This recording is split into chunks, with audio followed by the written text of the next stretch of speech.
मैं सर सबसे पहला सवाल आपसे पूछना चाहूँगा, एक शख्सियत बुधिया सिंह हिंदुस्तान में उन्हें सभी लोग जानते हैं, उस मुद्दे को इतना ज़्यादा लोगों के अंदर अवेयरनेस भी है, उस बुधिया को भी जानते हैं, उसके भागने को भी जानते हैं, क्या ऐसा खास था you said yes to the front? Viranchi Das जो ट्रेनर का रोल है वो वैसा रोल जल्दी दिखा नहीं जाता।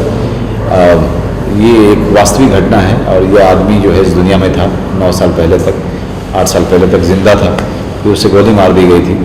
वो शख्स एक ऐसा शख्स था जिसके बारे में अलग अलग लोग अलग अलग राय रखते थे। कोई कहता था हीरो है, कोई कहता था कि बहुत ही धोखेबाज किस्म का आदमी, कोई कहता था कि संत आदमी है, कोई कहता था कि पब्लिसिटी हंग्री आदमी है, और कोई कहता था कि बच्चे के ऊपर ये बहुत ज़्यादा उपकार कर रहा है, कोई कहता था बच्चे को एक्सप्लोर कर रहा है। तो इतने अलग अलग टाइप के राय एक व्यक्ति के बारे में मैंने कभी सुने नहीं थे। तो मुझे लगा कि इससे बढ़िया किरदार कोई हो ही नहीं सकता है, और इससे बढ़िया एक तरीका नहीं हो सकता है किसी आदमी को जानने का, बाय डूइंग द रोल।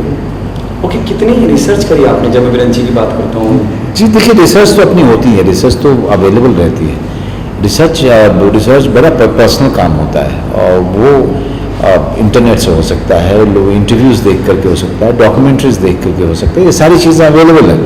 लेकिन जो सबसे मुश्किल काम था उसके मेंटल स्टेट को पकड़ना, उसके अंदर घुस करके उसके जहन को पकड़ना, उसके आत्मा को पकड़ना, उसके स्पिरिचुअलिज्म को पकड़ना, ये सबसे डिफिकल्ट काम था। Okay, might be I am repeating myself, राजनीति में चाहे वो करारा जवाब मिलेगा, चाहे ट्रैफिक में आपका किरदार हो, चाहे कैंसर वसीपुर में आपका करना चल रहे गोली लग गए तुझे, ये जिस तरह से आप किरदार में घुसते हैं मनोज जी, अगर इसकी मैं इस विरंची दास की बात करूँ, वो कितना आपने उसमें अपने इनपुट्स डाले? देखिए, रियल स्पेस में अपना इनपुट्स डालने का इसमें ज़्यादा मौका रहता नहीं है। जो विरंची दास थे उनके सारे एलिमेंट्स को इसमें डालने की बात होती है। 90% विरंची दास का है जो रियल में थे, 10% सिर्फ मेरा है, उससे ज़्यादा नहीं है। क्योंकि इस आदमी को सबने देखा है टीवी पे, इस आदमी को बात करते हुए, दौड़ते हुए, भागते हुए, बोलते हुए सबने देखा है, और तो उस रियल विरंची को सामने लेकर के आने की जिम्मेदारी थी मेरी। क्योंकि लोगों को बेवकूफ़ नहीं बना सकते थे, लोगों को धोखे में नहीं रख सकते थे। दर्शक को वास्तविक विरंची चाहिए था, वास्तविक विरंची को सामने लेके आने की जिम्मेदारी थी। अब तक आपने जितने भी किरदार किए, थोड़े से वक्त के लिए भी अगर आप स्क्रीन पे तो अपनी मौजूदगी दर्ज कराते हैं, किस बिना पे दोनों से आप किरदारों का चयन करते हैं? जब मेकर्स आपके लिए पास आते हैं, अप्रोच करते हैं, और जब भी आप स्क्रीन पे आप मौजूदगी दर्ज कराते हैं, चाहे वो कैंसर वसीपुर हो, चाहे वो ट्रैफिक हो, चाहे वो राजनीति हो, might be I am repeating myself, राजनीति का वो करारा जवाब मिलेगा, इतना उसको हाइप मिला था, ट्रेलर में यूज़ करा जा रहा था क्योंकि वो उतनी एनर्जी ला रहा था। जी जी, देखिए जब आदमी कुछ बोलता है, कुछ करता है, हर चीज़ जो है लिखी तो रहती है, और हर एक्टर अपने अपने ढंग से बोलता है। लेकिन चूँकि मैं एक एक्टर के ऊपर बहुत ज़्यादा काम करता हूँ, उसके अंदर तक घुस करके काम करता हूँ, उसके जो एडवांटेज है, डिसएडवांटेज है, उसके लाइक्स और डिसलाइक्स, उसकी ब्रीदिंग, उसकी वॉकिंग, उसका स्लीपिंग, उसकी सिटिंग, हर चीज़ जो है ना बड़ा डिटेल मैं काम करता हूँ। तो शायद ये एक वजह रही है कि मेरे कैरेक्टर्स जो है काफ़ी पॉपुलर होते रहे हैं। और विरंची दास से मुझे संभावना है, मुझे आशाएं हैं कि विरंची दास जो कैरेक्टर है ये लोगों को कन्फ्यूजन में डालेगा कि वास्तविक ये है कौन, ये जो इतना अच्छा एक समय पे है, एक सीन में है, दूसरे सीन में उतना ही बुरा है। तो समझ ही नहीं आता है कि विरंची दास के बारे में कहा किया जाए। लेकिन फिल्म अंत होते होते आपको पता चलेगा कि इसके जैसा इंस्पायरिंग आदमी नहीं है, इसके हर बच्चे को एक विरंची दास जैसा कोच मिलना चाहिए, ये आपको एहसास होगा। सर, आर डी बर्मन के संगीत के बारे में क्या कहना चाहेंगे? आर डी बर्मन जी का संगीत ने न सिर्फ अपने समय के जनरेशन पे बल्कि उसके बाद आने वाले सारे जनरेशन पे उन्होंने एक छाप छोड़ी है, और जो जनरेशन अभी आ रही है वो भी आर डी बर्मन से प्रभावित हुए बिना नहीं रह रही है। इसका मतलब कि आर डी बर्मन सिर्फ अपने समय के नहीं थे, आगे आने वाले 200-300 साल के थे, और ऐसा रेयर टैलेंट, ऐसा जीनियस बहुत ही कम पैदा होते हैं इस विश्व में।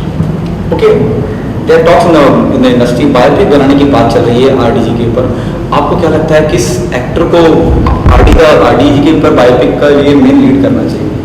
देखिए, जो उनके जैसा लगता हो, जो उनके जैसा दिखता हो, जो उनके जैसा स्वभाव करता हो, जिसके अंदर में संगीत की उतनी गहरी समझ हो, वही कर सकता है, और जो उतना जुनूनी हो, जो उतना पागलपन की हद तक म्यूज़िक को प्यार करता हो, वही समझ सकता है आदिगण उनके जुनून को, उनके पैशन को। Thank you so much. Thank you. Bodhiya Singh को किसी भी तारुफ की इंट्रोडक्शन की ज़रूरत नहीं है।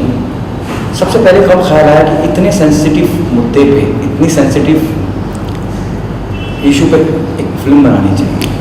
मुझे बचपन से ही चाइल्ड प्रोडिजीज का फैसिनेशन रहा है, एंड बीट लॉर्ड कृष्णा या अभिमन्यु से, या मैं हमेशा फैसिनेशन रहा कि क्या होता होगा इतने छोटी उम्र में वो इतना कमाल का काम कर लेते हैं। एंड 2005 में एक न्यूज़ आर्टिकल निकली थी BBC ने, somewhere A small kid India runs a marathon a day. तो इतनी एपिक टेल थी, इतना छोटा बच्चा, स्लम का बच्चा, और इतना कमाल का, इतना हम्बल बैकग्राउंड के होने की वजह से भी कमाल का काम कर गया। एंड तो I think it begin with a lot of point of fascination, और मुझे बहुत इंस्पायरिंग लगा कि इतना स्लम का बच्चा भी अगर इतना कुछ कर सकता है करेक्ट गाइडेंस से, तो इसकी स्टोरी जरूर बननी चाहिए। ओके, इतनी जितनी आसानी से आपने कह दिया, उतनी आसानी से सब कुछ होता नहीं इंडस्ट्री में। आप कोई स्टोरी सोचते हैं, आप फिर कास्टिंग का भी सोचते हैं। जी, how this whole thing happened? Scripting stage 2009 से चालू हो गया था। 2012-13 को हमने मनोज वाजपेयी को अप्रोच किया था, और वो स्क्रिप्ट पढ़ना चाहते थे, मिलना नहीं चाहते थे, तो उनको नरेशन नहीं चाहिए था, तो हमने स्क्रिप्ट भेजी उनको, एंड स्क्रिप्ट पढ़ा उन्होंने, ओवर द फोन हाँ कर दिया था, तो उनको स्क्रिप्ट इतनी पसंद आई थी। एंड अभी Manoj Vajpayee one of the finest actors we have in Indian cinema, and उसको कॉम्प्लीमेंट करने के लिए हमें उतना ही एक अच्छा बच्चा चाहिए था जो उनको कॉम्प्लीमेंट कर सके। तो उसका ऑडिशन प्रोसेस बिगिन हुआ और पीरियड ऑफ 6 मंथ्स, जहाँ 1200 से ज़्यादा बच्चे को हमने ऑडिशंस करवाया। And Bihar, UP, Chhattisgarh, Pune, Dharavi slum सबसे छान मारा। फाइनली पुणे में से एक स्लम का बच्चा मयूर, वो क्वालिफाई हुआ, और बहुत ही क्लोज सिमिलर दिखता है वो बच्चा, एंड उसने कभी कैमरा फेस नहीं किया था, तो ये पहली फिल्म है उसकी, और हमने ट्राई किया उसका कंफर्ट, डिस्कम्फर्ट, इनोसेंस को कैप्चर करने के लिए। ओके, मनोज, और हमेशा से आपके जहन में था कि आपको मनोज जी की अच्छी बात? मैंने लिखते वक्त तो कोई एक्टर के बारे में सोचा नहीं था, बट पहला एक्टर जिसको हमने अप्रोच किया था मनोज वाजपेयी थे, एंड लकीली उनको फिल्म स्क्रिप्ट बहुत पसंद आई, और उन्होंने ये स्टोरी बहुत पढ़ा हुआ था, और उनको पता था बहुत चीज़ों के बारे में, फिल्म के बारे में, एंड तो हमारे लिए इतना ही आसान हो गया, क्योंकि कैरेक्टर बहुत कॉन्ट्राडिक्टिंग है, और वही उसकी ब्यूटी है। तो उनको स्क्रिप्ट लेवल पे बहुत पसंद आया था, उन्होंने प्री प्रोडक्शन में बहुत टाइम दिया, तो ग्रेटली बहुत सेटिस्फाइंग रहा है हमारे लिए। ओके, वायर कॉमेंटिंग जैसा आ जाता है बैकअप के लिए, वो कितनी पॉजिटिव बात रहती है? बहुत पॉजिटिव बात है, क्योंकि कोडेड फिल्म्स ने इसको इनिशियली सपोर्ट किया था मुझे, एंड देन जब वाइकॉम आ जाती है एक बड़ी कॉर्पोरेट, तो आई थिंक वो स्टोरी मल्टीप्लाई हो जाती है, क्योंकि कोने कोने तक पहुंच जाती है और बज़ रहता है, तो स्टोरी वेस्ट नहीं जाती है। आई थिंक वो लार्जर ऑडियंस को पहुंच जाती है। भाग मिल्खा और मैरीकॉम जैसे फिल्मों को उन्होंने बहुत डीपर तक पहुंचाया, तो वाइकॉम के आने से बहुत बड़ा हो जाता है फिल्म, क्योंकि बहुत ज़्यादा रीच बढ़ जाती है उसकी। Okay, what was the most challenging part while working on this film? बच्चा, आई थिंक बच्चा 6 साल का था जो हमने कास्टिंग करवाई, और हमें बहुत वंडरफुल लगा, क्योंकि उसका कोई बैकअप ऑप्शन नहीं था, एक ही मयूर था, बहुत सिमिलर था, और उससे कुछ भी हो जाता तो हमें पूरी फिल्म की शूट रोकनी पड़ती, तो और कॉम्प्लेक्स भी था इमोशन, कभी कैमरा फेस नहीं किया था, और बहुत क्राउड था फिल्म में, throughout the film there is lot of crowd, तो इतना छोटा बच्चा कर पाएगा कि नहीं, वो हमेशा हमें वनरेबल फील था, बट थैंकफुली मयूर ने कोई भी तकलीफ नहीं दिया, and he has responded beautifully to the script and whole thing process.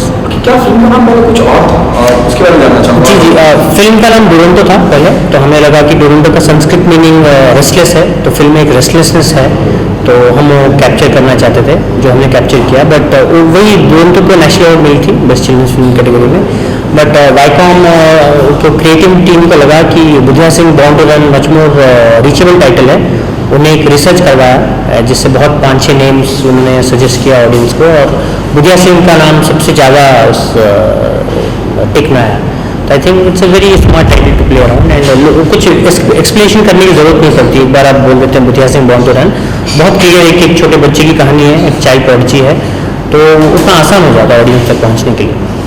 Okay, जैसे आपने कहा नेशनल अवार्ड मेंशन था, तो इस पर मनोज वाजपेयी कितना सरप्राइज करेंगे ऑडियंस को, जानना चाहूँगा।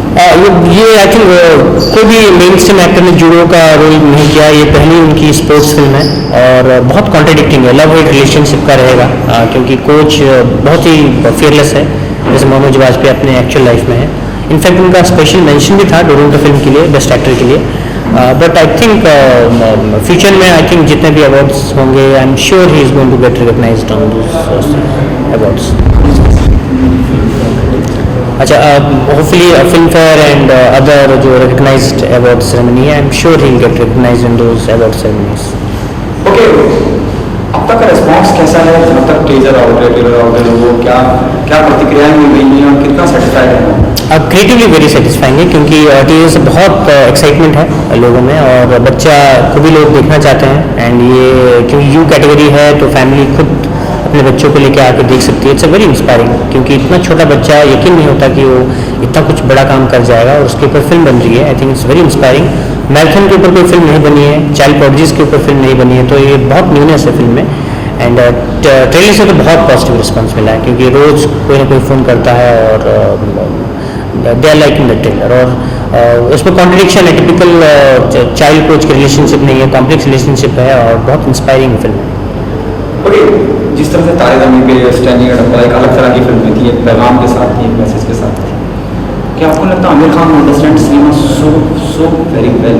डोंट यू थिंक एक स्क्रीनिंग करनी चाहिए आमिर का रिएक्शन जानने के लिए, खास करके आपके? आई थिंक होपफुली जो मार्केटिंग टीम है वो ट्राई करेगी रीच आउट के लिए, क्योंकि मनोज वाजपेयी एक बहुत ही अच्छे एक्टर हैं। एंड ट्रेलर और टीजर से तो बहुत अच्छा रिस्पांस मिला। Hopefully we will try and get the responses from other actors also. Okay, I think Taare Zameen Par बच्चों के लिए थी। I think he was the best person who could support the project. उसी तरह as an individual I think अगर वो फिल्म देखें, I think it will reach out to a much wider audience and ये हेल्प भी करेगी I guess. And with Manoj Vajpayee I am sure he will be delighted to see the lot of shades in the character. बहुत truthfully हमने बनाया है। I would love if Amir Khan would see the film. I am sure he will love and like the film a lot. ठीक है?